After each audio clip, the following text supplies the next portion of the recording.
안녕하십니까. 사랑하는 온누리교회 성도 여러분, 오늘은 4월 1일 수요일입니다. 3월을 코로나 바이러스와의 싸움으로 지나가고 4월이 시작이 되었지만 여전히 우리에게는 동일한 싸움이 있습니다. 힘들고 또 지치는 이 과정을 우리가 믿음과 인내로 잘 이겨낼 수 있게 되기를 바랍니다. 조금이라도 또 방심하지 않고 더욱 우리의 마음의 끈을 동여매고 또 함께 힘을 합쳐서 이 바이러스를 이겨낼 수 있는 우리 모두가 될 수 있게 되기를 바랍니다. 오늘 나라와 교회를 위한 9시 기도해 주시는 하나님의 말씀은 시편 51편 10절에서 17절까지의 말씀만 읽겠습니다. 하나님이여, 내 속에 정한 마음을 창조하시고 내 안에 정직한 영을 새롭게 하소서. 나를 주 앞에서 쫓아내지 마시며 주의 성령을 내게서 거두지 마소서. 주의 구원의 즐거움을 내게 회복시켜 주시고 자원하는 심령을 주사 나를 붙드소서. 그리하면 내가 범죄자에게 주의 도를 가르치리니 죄인들이 주께 돌아오리이다. 하나님이여, 나의 구원의 하나님이여, 피 흘린 죄에서 나를 건지소서. 내 혀가 주의 의를 높이 노래하리이다. 주여, 내 입술을 열어주소서. 내 입이 주를 찬송하여 전파하리이다. 주께서는 제사를 기뻐하지 아니하시나니 그렇지 아니하면 내가 드렸을 것이라. 주는 번제를 기뻐하지 아니하시나이다. 하나님께서 구하시는 제사는 상한 심령이라. 하나님이여, 상하고 통회하는 마음을 주께서 멸시하지 아니하시리이다. 시편 51편은 성경의 가장 대표적인 회개의 시입니다. 이 재난의 때에 우리가 어떤 기도를 드려야 하겠습니까? 이 재난이 속히 지나가기를 위해서도 기도해야 합니다. 그러나 가장 힘써야 할 기도는 회개의 기도입니다.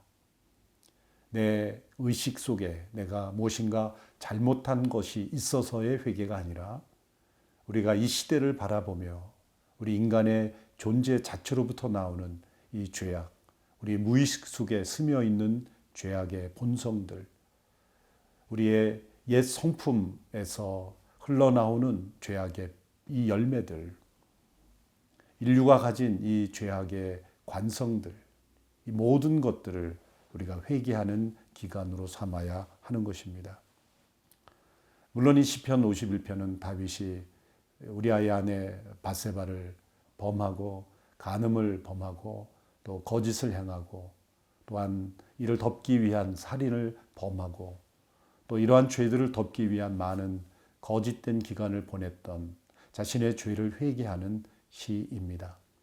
지극히 개인적인 죄를 회개하는 시의 내용 같지만 이 회개의 내용은 우리가 어떤 상황 또 어떤 죄의 회개일지라도 동일하게 적용될 수 있는 회개에 포함되어야 될 가장 중요한 요소들을 포함하고 있습니다. 시편 51편을 통해서도 우리가 이 재난의 때 어떻게 회개해야 되는지를 알 수가 있습니다. 하나님께서는 나단 선지자를 통하여 다윗의 죄를 일깨워 주셨습니다. 다윗 스스로 회개를 시작한 것이 아니라 하나님께서 나단 선지자를 통해 책망하심으로 회개가 시작되었다는 것, 이것이 우리에게 너무나 중요한 원리입니다. 많은 사람들이 회개에 이르는 것은 스스로의 각성이기보다 외부적인 하나님의 개입이 더 큰 요소입니다. 다윗에게는 나단 선지자가 찾아와 책망함으로써 이루어졌습니다. 우리에게도 그러한 나단 선지자 같은 사람이 있을 수 있습니다. 그러나 때로 어떤 사람이 아닐지라도 이러한 재난이 우리를 회개로 이끄시는 하나님의 초청일 수 있다는 것입니다. 다윗은 나단이 찾아와 지적하기 전까지 스스로를 합리화하고 자신의 죄를 숨기고 또 마치 자신은 아무 일이 없는 것처럼 그렇게 생활했습니다. 바로 우리의 모습입니다. 하나님이 우리의 죄를 들추어내시기까지, 책망하시기까지, 그리고 심판에 이르는 진노를 보여주시기까지 우리는 회개하지 않고 우리 스스로 감추고 버팁니다. 그리고 자신을 합리화합니다.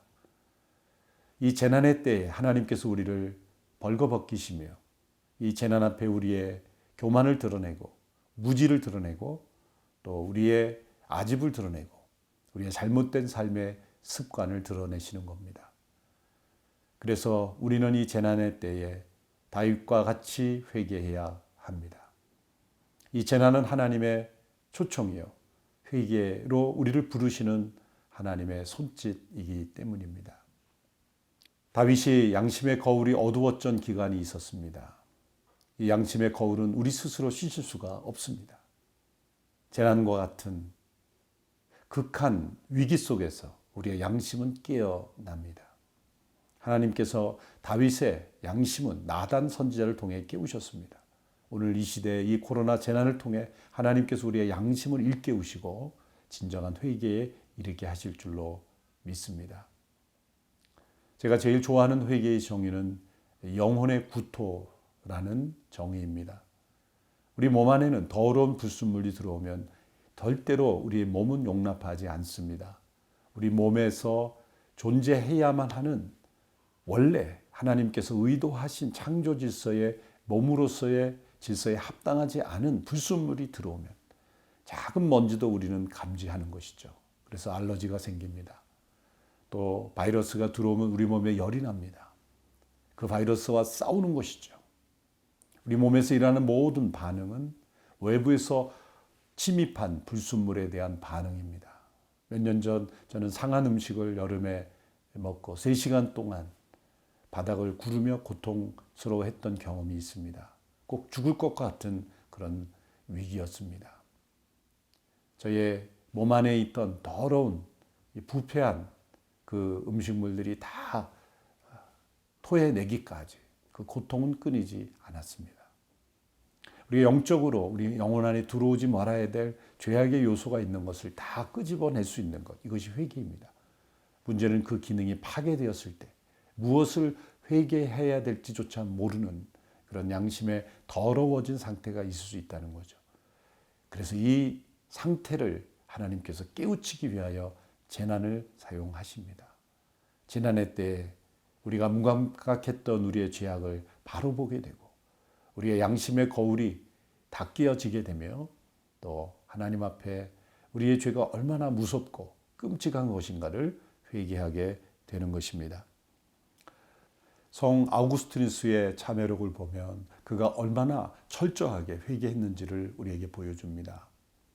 후반부에는 여러 가지 신학적 이슈를 다루지만 책의 전반부에서는 자신의 어린 시절부터 영유아기 때부터의 모든 성인에 이르기까지의 죄를 회개합니다. 영유아기 때 자신이 얼마나 고집스러웠는지를 회개합니다. 청소년 때에는 필요하지도 않은 것을 얼마나 구했는지, 과수원에서 그 과일을 훔쳐 먹은 것 같은 한순간까지 회개합니다. 정년의 때에 정욕에 빠져 방탕한 삶을 살았던 것을 회개합니다. 또한 그가 만이교에 빠져 이단 사상에 심취했던 것, 정신적, 영적으로 방황했던 것도 다 회개합니다. 이렇게 어린 시절부터 현재에 이르기까지 우리의 삶의 모든 숨겨진 내용들을 철저히 토해내는 것, 그것을 그리스도의 십자가 앞으로 가져가는 것, 그것이 진정한 회개입니다. 하나님은 이 재난의 때에 우리를 완전히 거꾸로 뒤집어 털어서 우리 안에 있는 모든 불순물들을 다 제거하기를 원하십니다. 지금 온 세상을 하나님이 뒤집고 계십니다. 탈탈 털어서 이 온 세상 안에 더럽고 추한 것들을 다 하나님께서는 끄집어내서 정리하기를 원하시는 것입니다. 우리의 회개의 깊이가 더 깊이 내려갈수록 우리는 하나님께 더 가까이 나아갈 수 있기 때문입니다. 회개의 깊이가 깊어질수록 우리는 하나님께 더 가까이, 더 넓은 하나님의 품으로 들어갈 수가 있습니다. 새로운 생명이 내 안에 역사함으로 우리 옛 성품들이 끊임없이 제거되는 것, 이것이 회개의 열매입니다. 회개는 또한 관계의 회복입니다. 하나님과의 친밀했던 관계의 회복, 하나님 안에서 누릴 수 있는 이 기쁨과 즐거움, 구원의 기쁨을 회복하는 것입니다. 8절과 12절의 말씀에 다윗은 이렇게 고백합니다. 내게 즐겁고 기쁜 소리를 들려주시사 주께서 꺾으신 뼈들로 즐거워하게 하소서.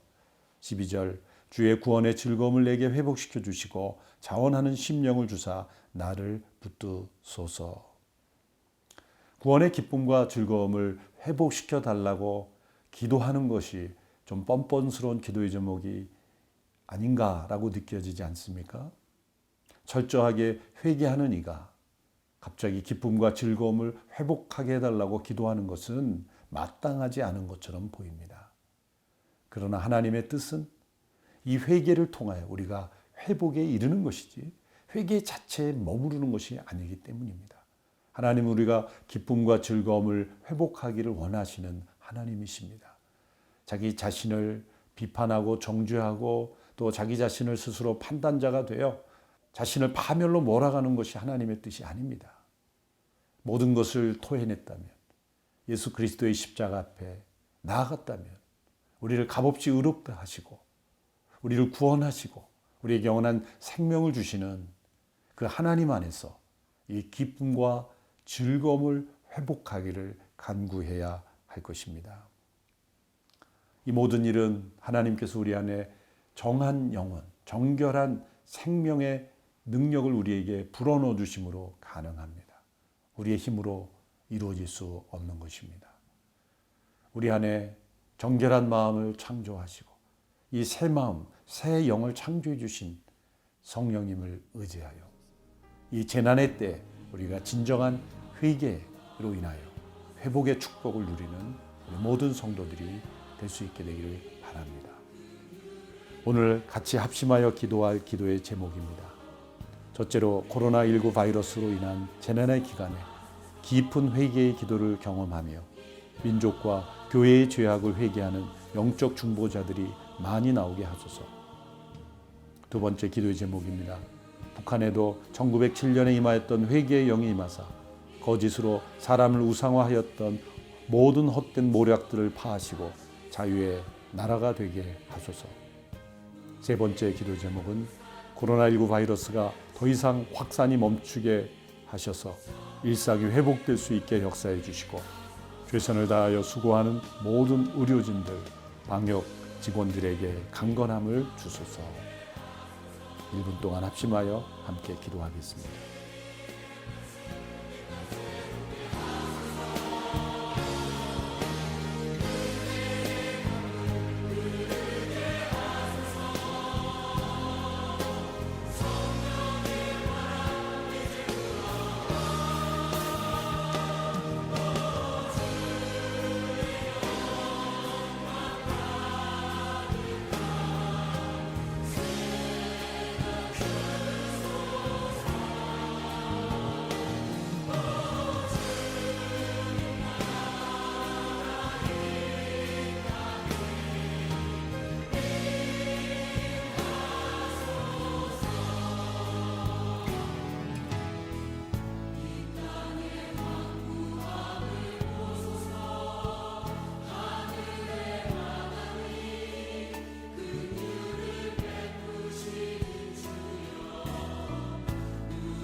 의로우신 아버지 하나님, 재난을 통해 인간의 헛된 교만을 꺾으시고 회개로 돌이키게 하시는 아버지의 역사하심에 무릎 꿇고 경배를 드립니다.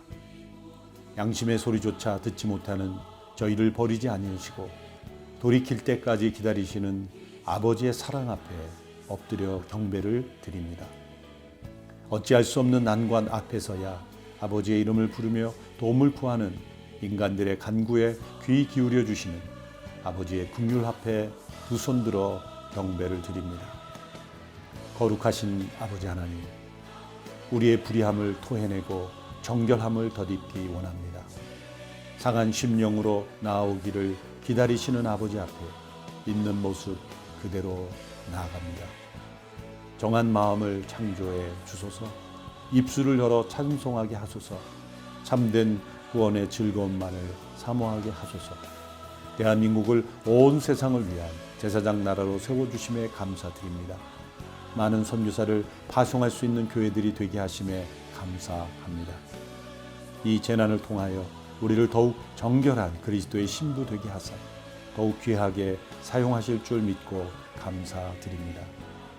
자유로 정선을 붙잡아 주시고 진실하고 실력 있는 지도자가 세워지게 하소서. 국민들에게 분별력을 주셔서 대한민국이 하나님의 진노가 아닌 하나님의 축복을 누리고 전하는 나라가 되게 하소서. 경제적 위기에 처한 많은 국민들에게 위로와 소망을 주시고 다시 모든 국민들이 하나 되어 위기가 기회로 변화되게 하여 주옵소서. 예수님의 이름으로 기도드립니다. 아멘.